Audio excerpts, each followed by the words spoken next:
So this is my female glass-belly guppy, and she's been pregnant for a while, and today I noticed that she dropped some fry in the tank, which I'll show you in a second.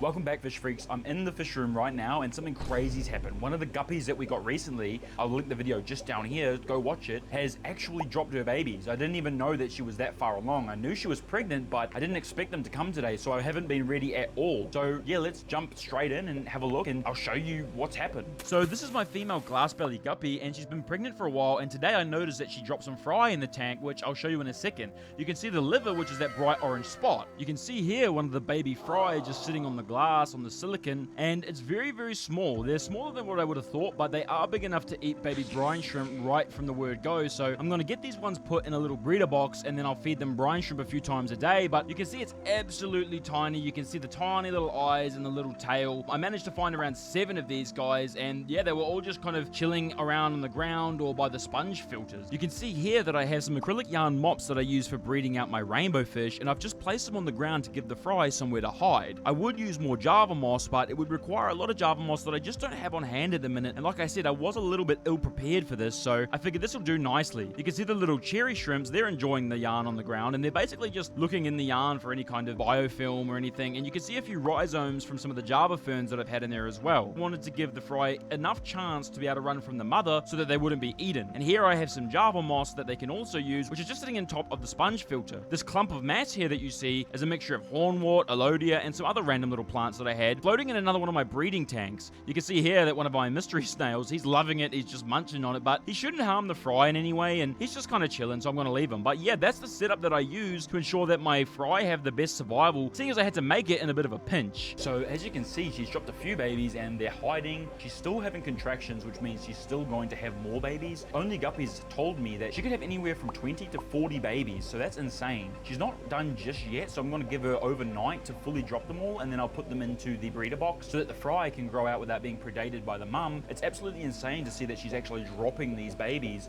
and not really eating them. She has had a look at a few of them, but it doesn't really look like she wants to eat them that much. As you can see, I've put the spawning mops here in the bottom, and that's basically just to give them some cover to hide in. Obviously, it's not real plants, and some different moss or something like that may have worked better, but this is just what I had on hand that I could quickly throw in the tank to give them some more cover, because they were just floating around and swimming around at the top, and I wanted to make sure that they had somewhere to hide. So that's why I put those in there, and as you can see, they are working, and the guppy babies are actually using the acrylic yarn to hide.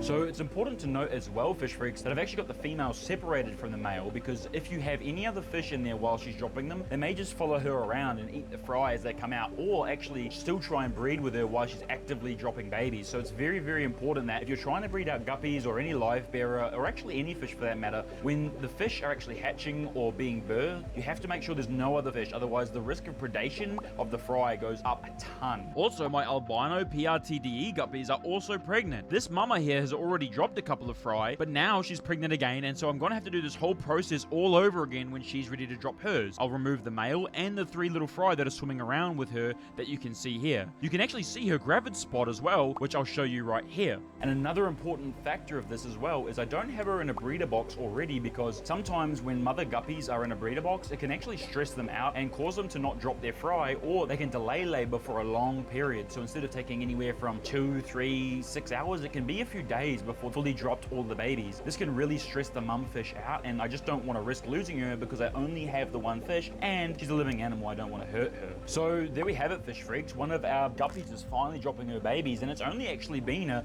couple of weeks since I actually got them from the breeder, which is just absolutely insane. She was probably pregnant when I got them. I did see the male guppy using his gonopodium a few times when I was just observing them, so it's possible that she did get inseminated after I actually got the guppies. I'll update you guys in a few days with another video about how the fry are doing and how I've reared them out from day one. I'll put them in a breeder box, and I'll maybe try and show you guys some of that as well. But for now, fish freak, that's going to be me. Make sure you subscribe to Net Aquatics for more guppy content, more breeding content, and I've got big things coming in the way. So yeah, drop a subscribe, and I really appreciate it. Let me know in the comments if you guys like breeding guppies, and until the next one, bye fish freaks.